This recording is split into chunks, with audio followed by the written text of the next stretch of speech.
Nobody gives you the permission to go out with your family in polygyny but you. So if you sit up and wait for society and the community to say, well, y'all come out now, it's safe, we ain't gonna say nothing crazy, they gonna always have something to say. Because the optics of seeing a man with 2 women and a bunch of kids it sends people into orbit. They get upset.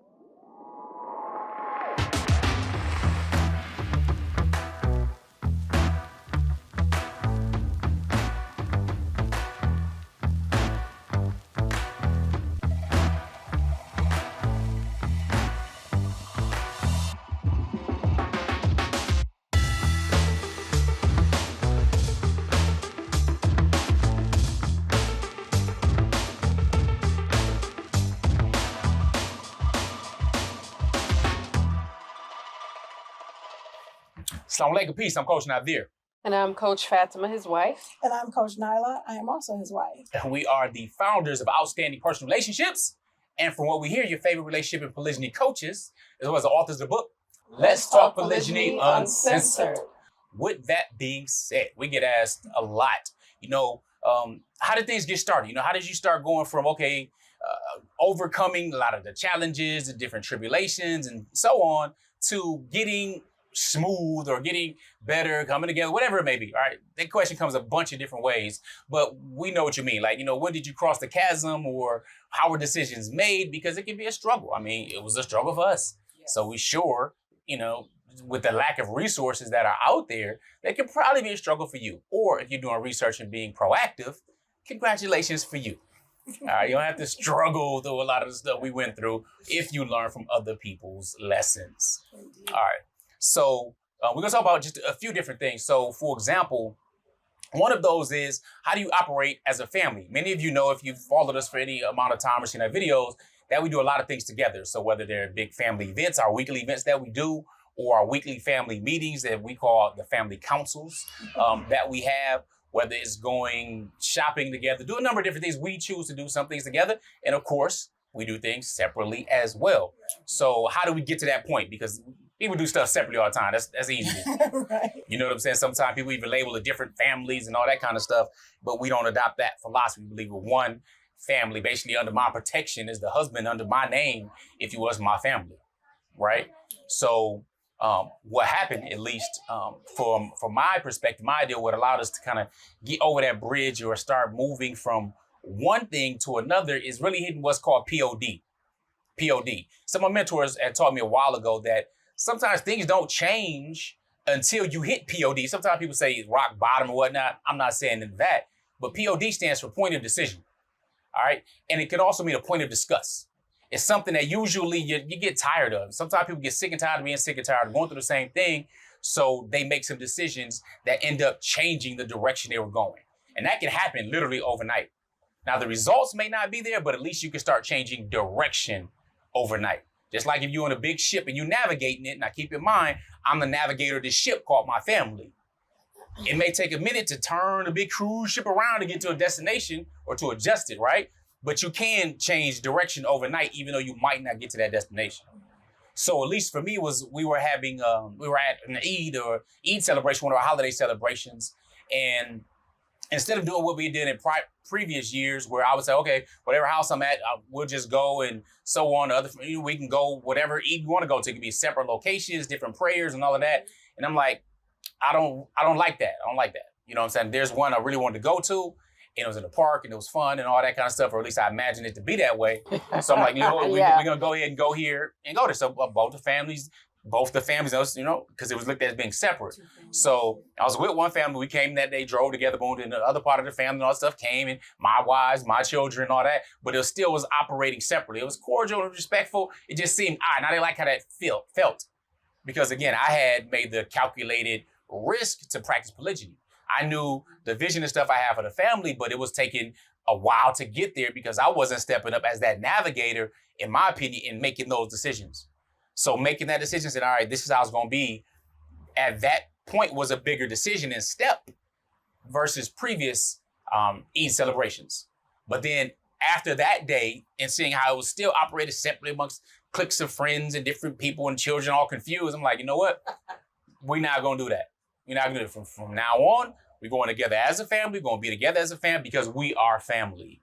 It's not going to be the other external stuff and little frictions or things like that that I felt personally. So that was a big decision in getting over it, dealing with that uncomfortability at that moment and making a decision and letting my wives know how I wanted it to be, speaking with each of them on it so that we could be on the same page and move forward together.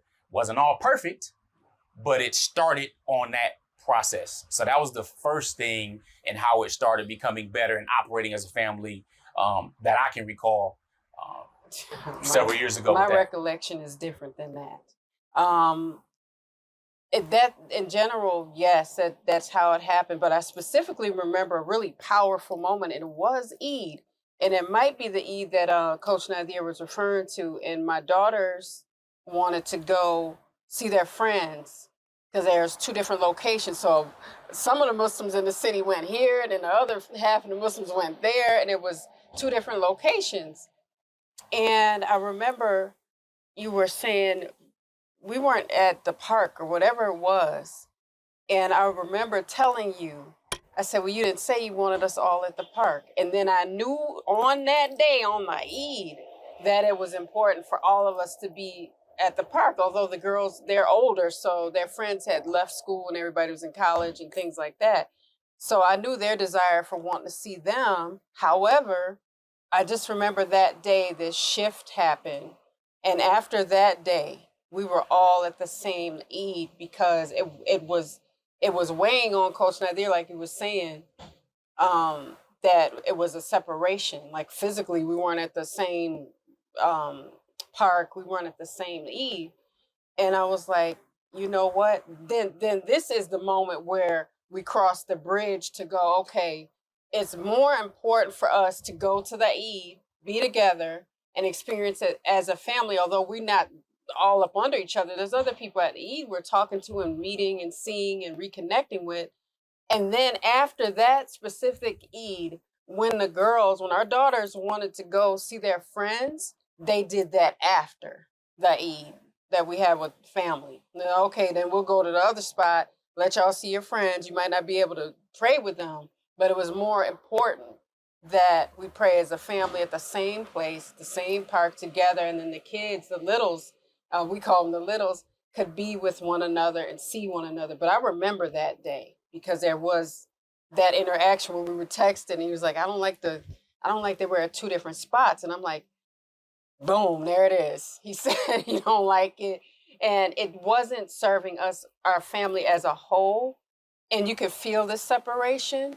And it was felt among everyone. It wasn't just felt among myself and Coach Nazir, but I knew then, I'm like, this ain't the way to do this. And I'm glad he said it because now he's saying it. Whether I waited for him to say it or not, he needs to be the one to say, look, this ain't gonna work. This is weird. This is not healthy for us. So yeah, I remember that day. I just remember it in a different perspective though. Yeah, I was talking about when I made the decision. So it was prior to the actual, the unity and stuff. You're right. So no doubt. You're right, but we were still separate. We were at the same park, but we were in 2 different areas, and he was bouncing between everybody. Right. After this moment, we all were in the same like general area. So yeah, it just was a shift that needed to happen, and it was felt by us all. So I know Coach now is like, y'all didn't let me talk. No, because I'm talking about that too. That's what it is. I'm gonna wait my turn, like I do. That's what we need to do. Wait our turn. It's all about it. And then this is what I mean by that, because that's how I feel. And that's how I felt. And that's how a number of incoming and subsequent wives do feel. So how do you get over that hump? How do you get over that bridge and stuff like that? And especially trying to figure it out and figure out your part. I remember being called the great agitator or something on the lines of that, because a lot of my that was behind the scenes of me saying that this should be like this. What I signed up for in my head was that the family was going to be together. What I signed up for in my brain, in my mind, and I also knew that that was the overall goal and picture of it all too. was that we were going to do things together. No, we don't have to do everything together, but big things, important stuff, things like holidays and that we celebrate and everything like that. I felt that that should be a family thing. However, I'm not the leader of the family. And when it comes down to it, not being the leader, you can still be an influencer. You can still influence regardless of if you're first wife, second wife, third, fourth, whatever the case may be, and still understand that the husband has to make the decision. He's the decision maker. He's the leader.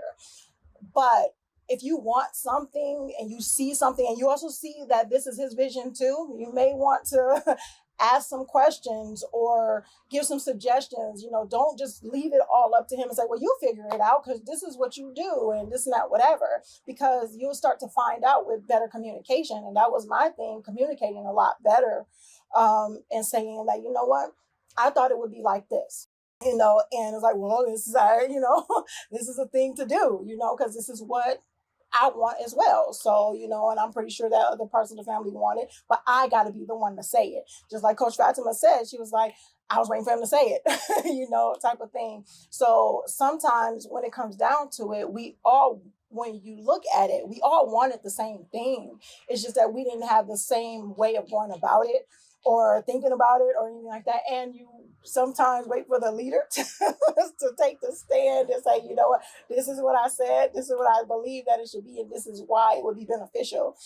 So being able to, I think one of the main things was definitely having that communication, being able to communicate what we were really feeling, what we really wanted, what we were seeing in our own minds versus what was really going on and what was really happening and things like that. So it's funny because people think that they see us where we are now and they just think that everything was just like, oh, it took years. You guys are here because you guys are here. Right. It's like you guys don't understand that it's not like that for everybody, or you guys are taking stuff to personally because you guys are doing it right. Hey, we didn't have what you guys have with us right now, telling you what we went through and everything like that. So, and it wasn't always like that. Yes, we may have had these same feelings, but we didn't communicate the feelings. And when we didn't communicate the feelings, we were separate. But when we start communicating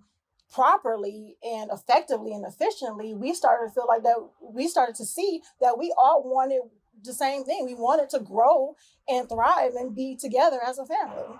It didn't start like that for me. I didn't want to be with nobody, but I saw the vision. Like it, the reason I think it becomes difficult is because you don't have the conversations you need to have before all of this other stuff.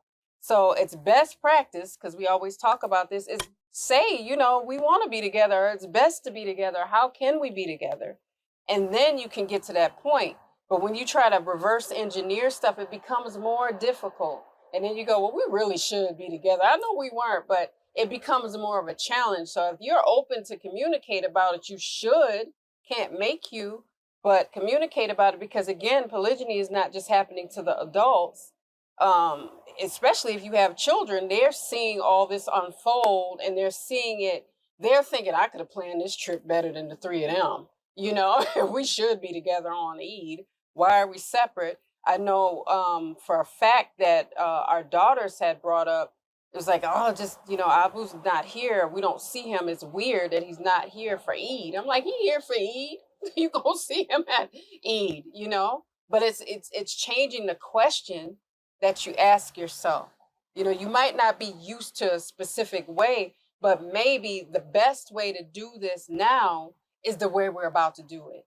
Is to come together. Excuse me, and for clarity, what I was saying is that we all wanted the same thing about being together. When you were talking about the vision, when you start speaking and talking about it, you start to see that the vision is to be together as a family. Not everything ain't gonna be the same, and we might not have the same vision at the beginning. But when you start to have the communication, you talk about it, and you start to see the benefits of it. We all want what's beneficial, and then sometimes we find out what's beneficial is us being together. The point is, it can develop into something that it wasn't before that is beneficial. Don't think because it's not this way year one that it's an impossibility, because that's something that You can see nobody gives you the permission to go out with your family in polygyny but you. So if you sit up and wait for society and the community to say, well, y'all come out now, it's safe, we ain't gonna say nothing crazy, they gonna always have something to say. Because the optics of seeing a man with 2 women and a bunch of kids it sends people into orbit. They get upset. So that's for them to get upset. But it's not for us to stay in the house because somebody else doesn't like to see us out and they don't like us anyway. So the permission came from the 3 of us, from the family, and then Coach Nazir was like, look, this is the best thing. Because we want to look at what is best first versus, what is going to make it the most horrible thing. Is that the best you can think of? I like to ask people, well, I don't like it and I hate him and he's this and that. Is that the best thought that you can have about your family, about your husband, about your co-wife? Because sometimes we got to pull it out because nobody else is gonna give us permission to be seen and in public with our family, but the family.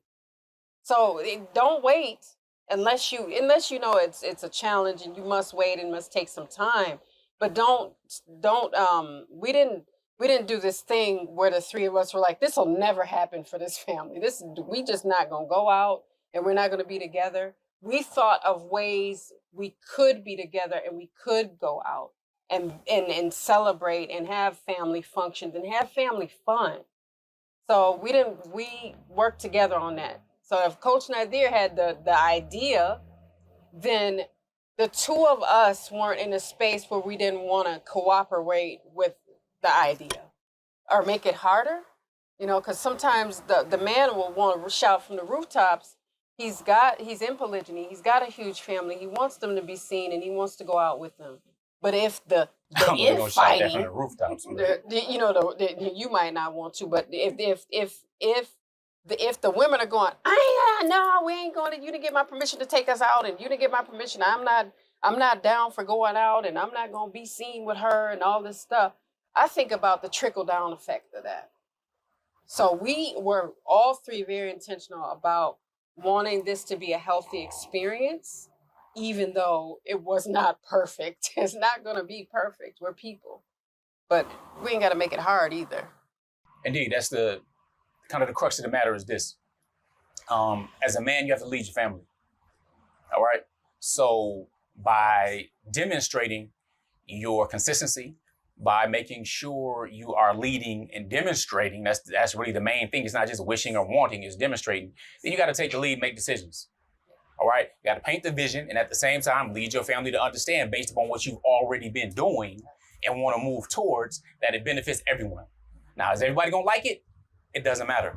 If you're the man, you have to lead your family to what you already feel is best because you've already thought it out. Okay? So by doing that, that's part of manhood. You got to think it out. You got to think about strategy. You have to think about future planning. This is what you are supposed to do.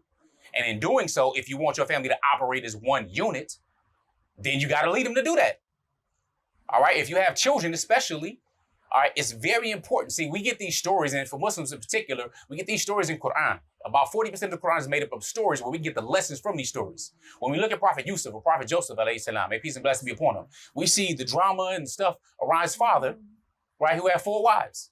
And Prophet Yusuf was born of a wife that he didn't have the majority of siblings with, except who they say was Benjamin or Benjamin, right? So we look at this, we look at the jealousy and infight, all this type of stuff that's there. We don't know of the situation that wasn't revealed or was necessary or important. But we do know that there was a big polygynous family that was there, right? We do know there was jealousies and stuff that grew to the point of some wanted to kill him, and others like, nah, let's not kill him, let's abandon him and leave him and so on. But we see how Allah Ta'ala made things turn around for what's best. Nevertheless, we can take the lessons from these stories and you still have to be a man and demonstrate that leadership and move forward for the best with your family. Now, I knew like where we are right now. I already had a vision of this back years and years ago.